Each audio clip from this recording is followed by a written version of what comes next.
Welcome back to the Photography Clips podcast. It doesn't take much to say something when you think it might be necessary, and it can be a good way to help foster a sense of community.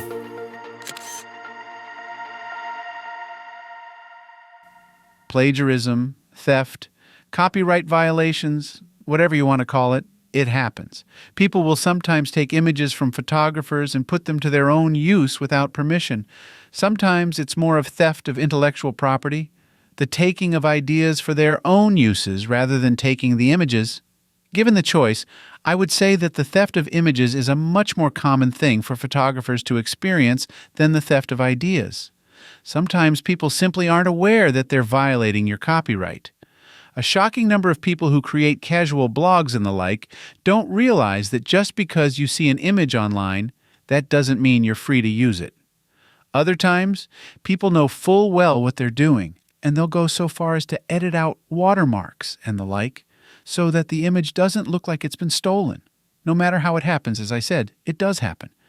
And I think that this all ties into what it means to be a part of a community and to have a positive impact on that community. And maybe this even counts as a bit of a good Samaritan.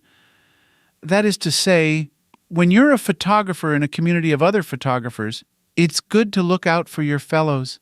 And that could mean dropping a line to a photographer friend when you see their work being used. Perhaps the work is being used with the photographer's permission, and if that's the case, then there is no harm done.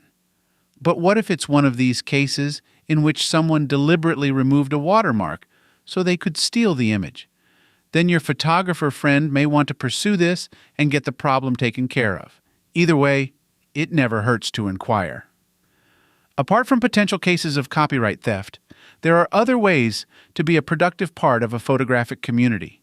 Once you get to know people, you begin to know their preferences.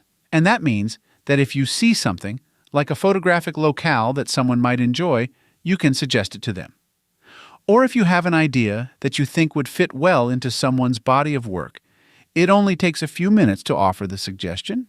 If someone is shopping for a particular piece of gear and you happen to see it on sale somewhere, a quick email might save them some money. It's these little good deeds that help bring the community together and turn it into a positive space. It's a cliché, but sharing really is caring. And you can show that you care by sharing whatever tidbits you have, even if it's simply to let someone know that you've seen their images being used out in the wild, for good or for ill. There is truth in this also. Promoting a giving, sharing environment will not only benefit others within the community, but it will also inspire them to do the same. And you know what that means? As yet another saying goes, a rising tide lifts all boats.